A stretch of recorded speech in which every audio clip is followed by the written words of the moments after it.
Hello students, कैसे हैं आप?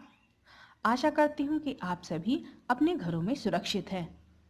व्याकरण बोध के पिछले वीडियो में हमने कारक का विस्तृत अध्ययन किया। आइए आज हम ज्ञान परीक्षण करते हैं। नीचे दिए गए उत्तरों के सही विकल्प पर सही का चिन्ह लगाइए।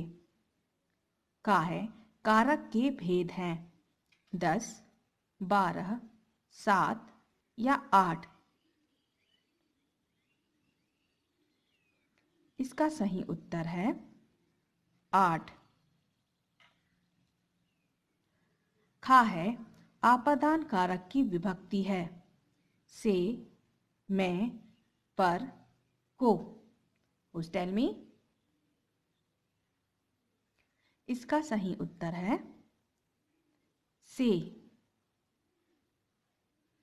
अगला है माँ ने भूखे को खाना खिलाया।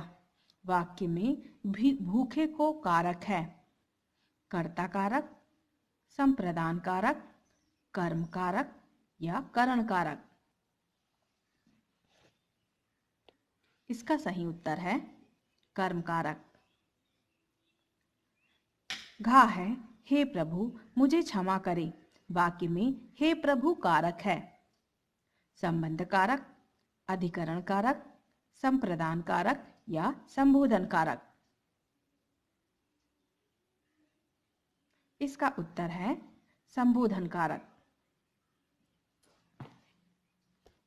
अगला प्रश्न है निम्नलिखित वाक्यों में रंगीन शब्दों के कारक सामने लिखिए। का गंगा हिमालय से निकलती है। पेड़ से पत्ते गिरते हैं। स्टूडेंट्स, करण और अपादान कारक दोनों में से का प्रयोग किया जाता है। अतः इस बात का विशेष ध्यान रखना चाहिए कि जहाँ साधन के अर्थ में से का प्रयोग होता है वहाँ करण कारक होता है और जहाँ पृथकता का बोध हो वहाँ आपादान कारक होता है। अगर हम इन दोनों ही वाक्यों को ध्यान से पढ़ें, गंगा हिमालय से निकलती है, पेड़ से पत्ते गिरते हैं, तो दोनों ही वाक्यों में पृथकता का बोध हो रहा है। अतः इन दोनों ही वाक्यों में अपादान कारक है।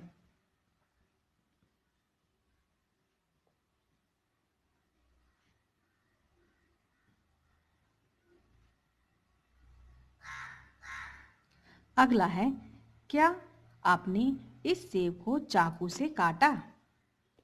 स्टूडेंट्स, इस वाक्य में भी से का प्रयोग किया जा रहा है, लेकिन इस बार साधन के अर्थ में से का प्रयोग किया जा रहा है। इसलिए इस वाक्य में कौन सा कारक है?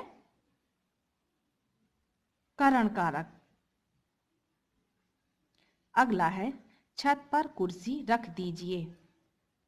इस वाक्य में पर का प्रयोग किया गया है जो कि अधिकरण कारक की विभक्ति है, इसलिए यहां अधिकरण कारक होगा।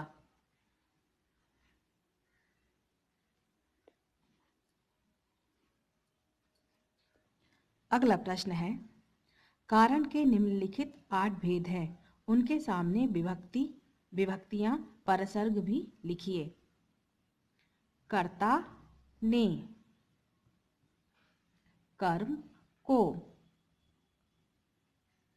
करण से या के द्वारा,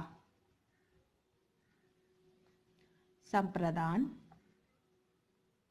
के लिए या को, अपादान से अलग होना,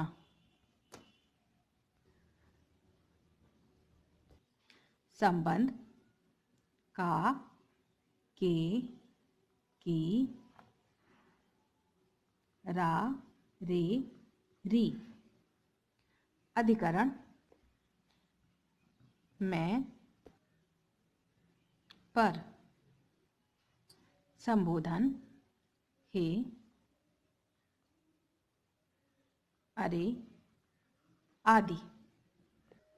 स्टूडेंट्स, आज के लिए इतना ही। आज का आपका होमवर्क है,